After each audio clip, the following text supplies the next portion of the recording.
أعوذ بالله من الشيطان الرجيم بسم الله الرحمن الرحيم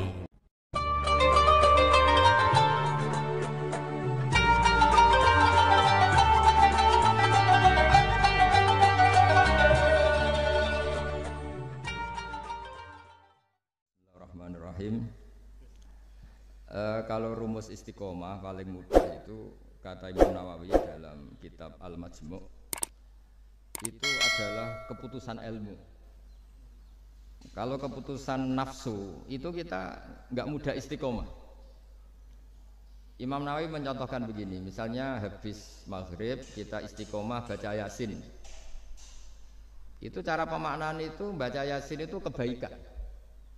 Sehingga nanti kalau kita batalkan karena anak kita sakit atau karena ada orang tua kita sakit, kemudian kita ke rumah sakit mengantarkan, ini juga tidak mengganggu istiqomah baca Yasin.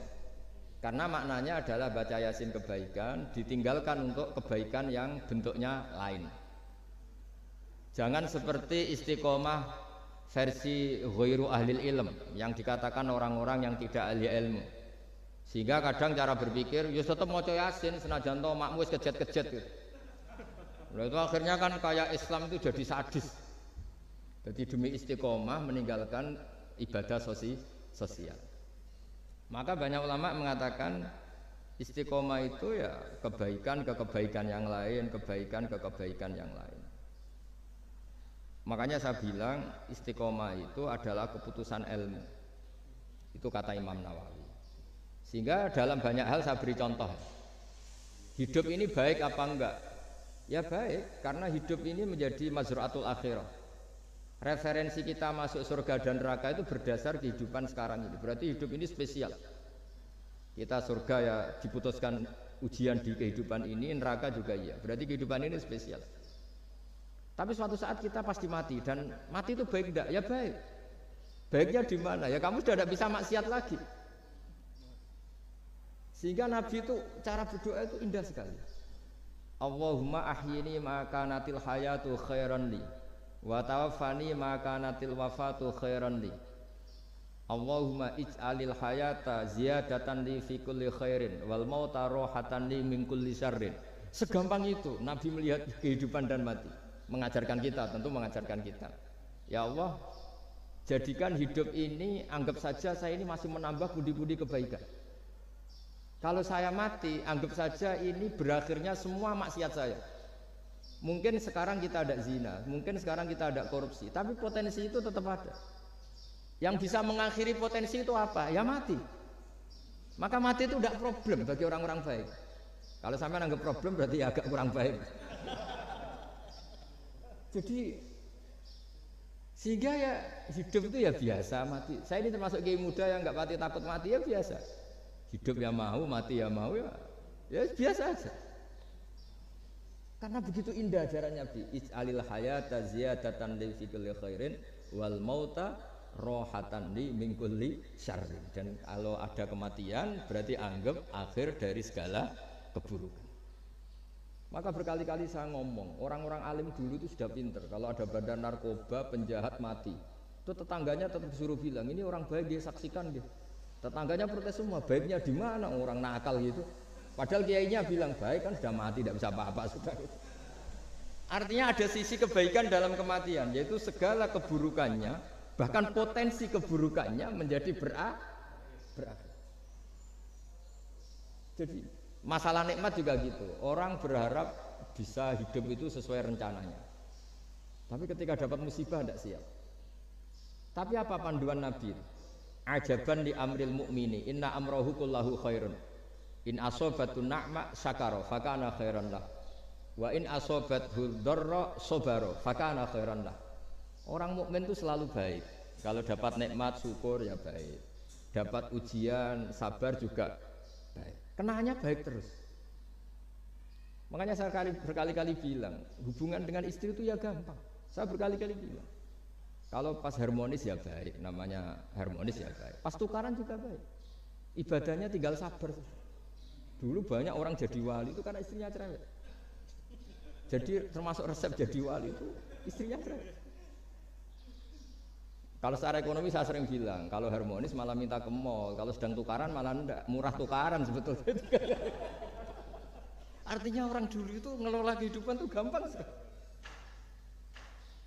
Bodoh juga gitu, saya pernah ada civitas akademika dari UGM cerita saya. Biasanya kampus-kampus besar kan menghormati orang yang prestasi. Saya bilang ke beberapa profesor, ya cocokkan lah. Kalau dalam pandangan kiai gimana, Gus? Ya anak-anak yang enggak pinter tuh ya bagus. Barokahnya enggak pinter masuk desa-desa tertinggal, akhirnya menghidupkan di desa tertinggal. Kalau pinter inginnya di Jerman, terus dapat beasiswa, malah kadang-kadang enggak mau pulang. Barokahnya enggak pinter mau di desa-desa terbelakang, akhirnya merata pembangunan di Indonesia. Di dunia kiai juga gitu, kadang yang alim paling jadi ketua MUI atau apalah. Barokahnya enggak alim dia di desa tertinggal, kelasnya pendiri masjid.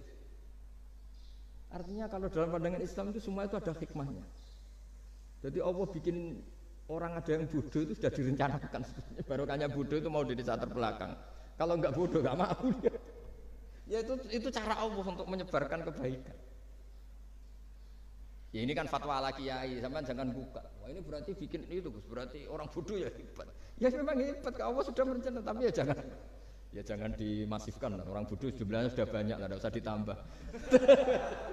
Tapi ini cerita, terus sampean Allah itu sudah punya rencana. Sama lagi Allah itu sudah punya rencana. Jangan sampai kita ini nggak tahu rencana Tuhan. Makanya akhir dari kesimpulan orang-orang itu, orang-orang baik, subhanak Rabbana subhanak Rabbana ma khalaqta hadza batilan subhanaka faqina adzabannar. Semua yang Engkau ciptakan itu tidak ada yang sia-sia. Saya pernah di Korea, ini pengalaman saya. Itu rata-rata saudara kita yang ke Korea itu kan nyari uang. Ternyata setelah di sana nggak ada masjid, ya do bikin masjid, kadang nyewa. Itu cara Allah untuk menyebarkan Islam di Korea, kadang ya lewat pekerja. Dulu Indonesia sejarah yang terkenal ada Islam ya ada orang ingin kaya terus dagang ke Indonesia, orang Gujarat. Gara-gara dagang ke Indonesia terus kenal orang pribumi karena bawaannya orang Muslim ya mengkampanyekan Islam terus ada Islam. Jadi sederhana.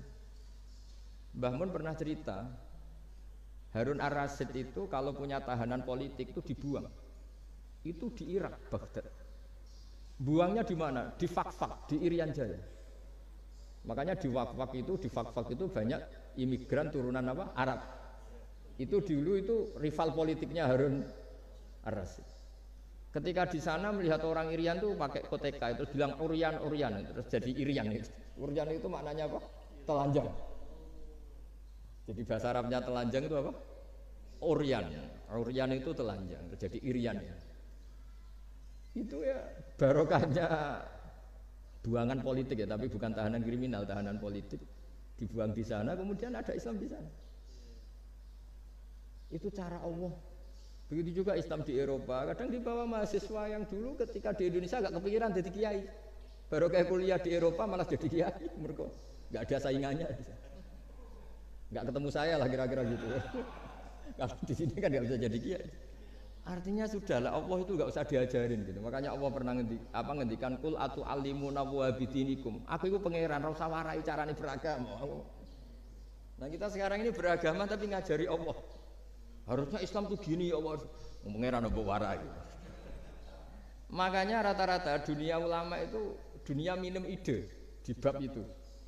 Karena harus yakin agama ini milik Allah pasti diurus Allah. Allah tidak usah diguruin gitu. Tapi kalau kita kan nggak ingin punya konsep organisasi apa, forum apa untuk mengembangkan apa. Ya itu bagus lah namanya ikhtiar. Gitu. Tapi kalau di dunia ulama itu malah enggak. Karena Allah punya cara sendiri untuk menyebarkan. Ya coba yang membawa Islam ke Amerika itu orang imigran. Di Eropa juga sama, apalagi di Prancis ya. Itu kan imigran Aljazair rata-rata. Mengenai Mas Haidar ini dari Aljazair. Ya sudahlah, kita ikhtiar, istiqomah itu nomor satu, benahi ilmu Anda, cara berpikir Anda. Ya ketika kita harmonis ya istiqomahnya syukur, kalau tukaran istiqomahnya sabar. Kalau punya teman sebaik ini ya istiqomahnya mitra kebaikan. Kalau sedang benci ya bagus lah, barokahnya itu udah utang, udah ngel-ngel, sudah digenteng saja hidup itu. Masyhur itu dawuh Imam Syafi'i. Man ahsana ilaika faqad qayyadaka Waman asa ilaika faqat atlakoka.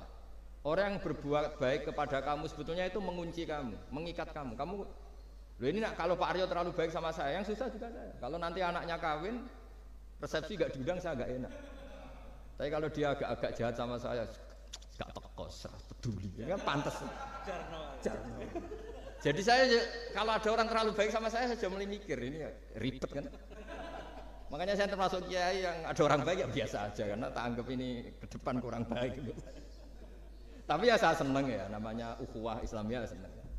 Tapi tidak seneng-seneng banget kayak orang yang nggak punya perhitungan. Waman asa ilaika faqat atlaquka. Orang yang berbuat buruk kepada kamu sebetulnya dia membebaskan kamu. Nggak mungkin kan orang yang sedang meneng kamu terus utang kamu, nggak mungkin kan pinjam mobil. Mungkin enggak? Apalagi titip, tolong dong saya dikasih pekerjaan di BUMN, enggak mungkin. Yang minta-minta gitu pasti yang baik apa kamu. Jadi ilmu taqiyah itu sampai segitunya. Makanya kita harus syukur khazanah yang diajarkan guru-guru kita ini luar biasa. Man ahsana ilaika faqad qayyadaka. Wa man asaa ilaika faqad atlaqaka. Siapa yang berbuat baik sama kamu, sebenarnya dia mengunci kamu. Kamu tuh harus ada sekian etika kan?